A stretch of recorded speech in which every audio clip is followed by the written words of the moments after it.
Hai, hello, salam sejahtera Malaysia. Selamat datang ke channel Fels Lifestyle. Terima kasih kerana terus setia dan terus bersama di dalam channel ini.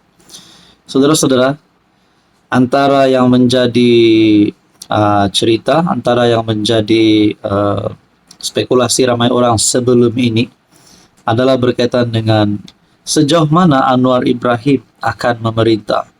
Adakah beliau hanya menjadi PM satu penggal ataupun tak sampai satu penggal? Sedangkan kita sudah tahu Anwar kini sudah hampir separuh penggal, lebih daripada separuh penggal, menjadi Perdana Menteri. Nah, berkaitan dengan pilihan raya umum ke-16, kita dapat lihat Anwar Ibrahim masih lagi mempunyai sokongan yang kuat. Mungkin ada yang kata, mungkin ada langkah tebuk patap, langkah untuk jatuhkan Anwar, ahli parlimen lompat parti dan sebagainya. Tapi akhirnya perkara ini dinafikan oleh pihak-pihak yang berkepentingan. UMNO tidak tarik sokongan, DAP tidak tarik sokongan, GRS, GPS tidak tarik sokongan. Tapi bagaimana dengan persoalan PRU mengejut? Ada yang kata PRU mengejut boleh menguntungkan Madani. Boleh dikata semua pihak yang pro kerajaan menolak keperluan untuk diadakan PRU mengejut. Lantaran itu pelbagai tanggapan dilemparkan terhadap Azmin yang membangkitkan perkara tersebut. Azmin Ali ada membangkitkan, ada menyentuh berkaitan perkara ini. Ia dikatakan untuk menutup kedudukan bersatu yang sedang bermasalah. Strategi untuk parti itu kekal relevan, hanya permainan politik. Blok pembangkang sudah habis modal dan pelbagai lagi. Pendeknya, mereka yang pro kerajaan menolak sama sekali kemungkinan PRU mengejut akan diadakan. Kalaulah bersatu ini takut tidak relevan lagi, kenapa tidak saja mereka menyokong Anwar Ibrahim? Adakah pada PRU 16 nanti akan ada sokongan ahli parlimen ataupun parti daripada pembangkang masuk bersama-sama PHBN di dalam satu kerajaan? Nah, berkaitan dengan PRU mengejut, tariknya pula. Memang sudah diumumkan pada 2027. Tapi mungkin ada yang berkata, cepat-cepatlah PRU 16. Nak tukar Anwar lah, nak jatuhkan Anwar. Mereka tak suka Anwar. Itu sudah pasti bukan kepada penyokong Anwar Ibrahim. Tapi kalau bukan Anwar, agak-agak siapa yang akan jadi PM? Coba komen di bawah. Adakah Muhyiddin Yassin yang kini berhadapan dengan beberapa kes mahkamah? Adakah Hadi Awang? Adakah Hadi Awang menjadi pilihan bagi kepimpinan politik di Borneo, Sabah, Sarawak? Nah, itulah menjadi pertanyaannya. Kecuali Anda mempunyai komen, siapa yang boleh ganti Anwar pada masa terdekat ini? Apa komen Anda? Hai, hello, salam sejahtera Malaysia. Selamat datang ke channel Fels Lifestyle. Terima kasih kerana terus setia dan terus bersama di dalam channel ini. Sebelum ini kita sudah pernah mendengar salah satu nama yang pernah menjadi panas, pernah menjadi hangat di media sosial. Antaranya, beliau ini sebagai aktivis pro PN. Nama Ratu Naga tidak asing lagi.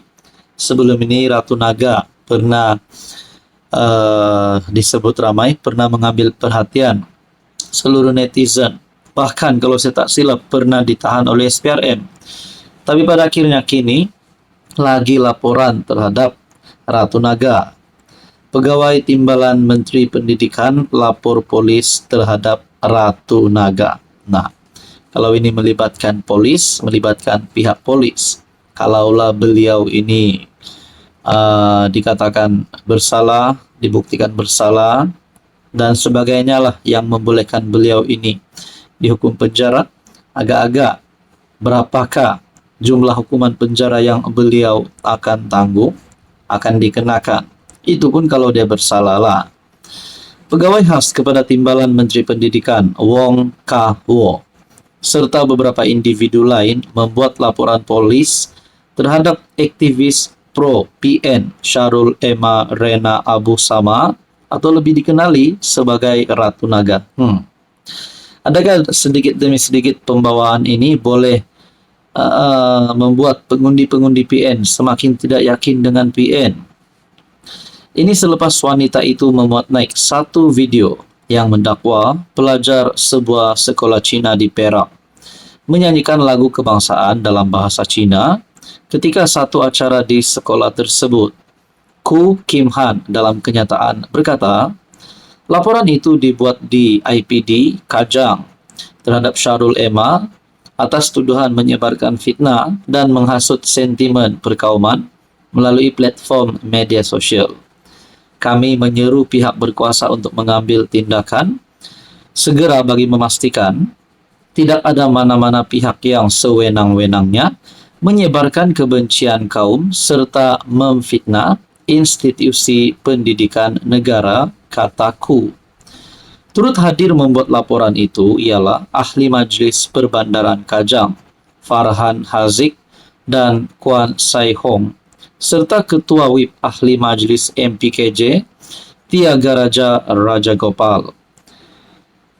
Ahli Majlis Mesyuarat Kerajaan Negeri Exco Perak, Wu Kah Leong mengecam dakwaan bahawa warga sebuah sekolah di Teluk Intan menyanyikan lagu kebangsaan dalam bahasa Cina semasa satu acara di sekolah itu.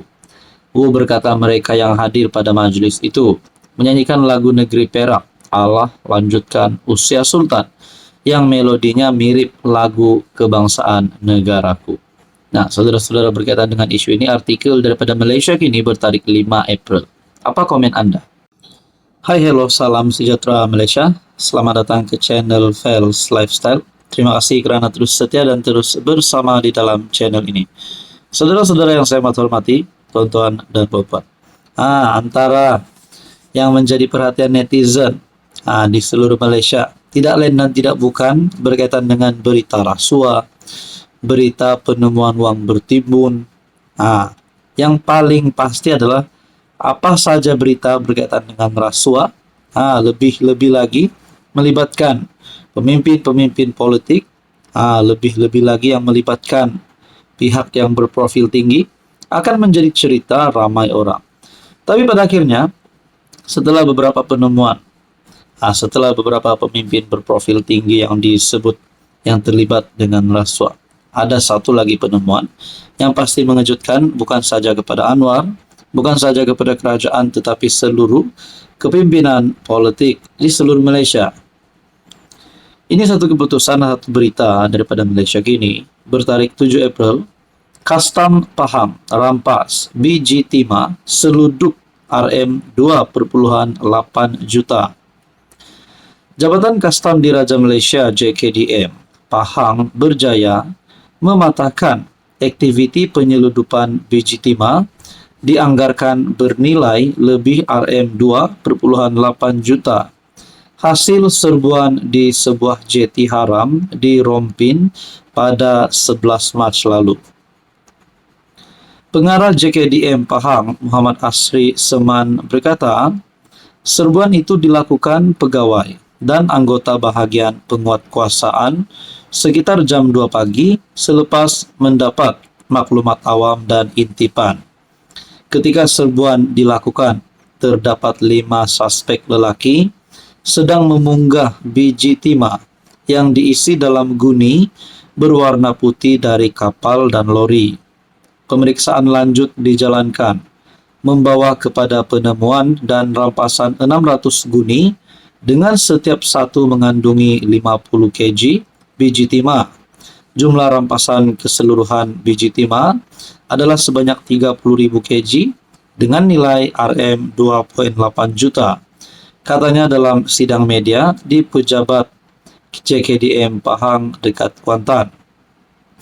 Muhammad Asri memaklumkan 5 suspek ditahan melalui serbuan itu dan mereka sudah dihadapkan ke Mahkamah Magistrate Rompin pada 21 Mac lalu. Nah, itulah, ada saja serbuan, ada saja tangkapan berlaku. Ini pasti mengejutkan ramai kepimpinan politik di Malaysia. Tuan-tuan dan puan yang saya hormati, adakah selepas ini ada lagi banyak isu, ada lagi banyak serbuan dilakukan, mungkin melibatkan pemimpin berprofil tinggi ataupun mana-mana pihak yang tidak bertanggung jawab. Apapun kita harap semuanya akan clear dan semua akan dapat ditangani dapat diselesaikan dengan baik oleh pihak yang berkuasa. Saudara-saudara, apa komen Anda?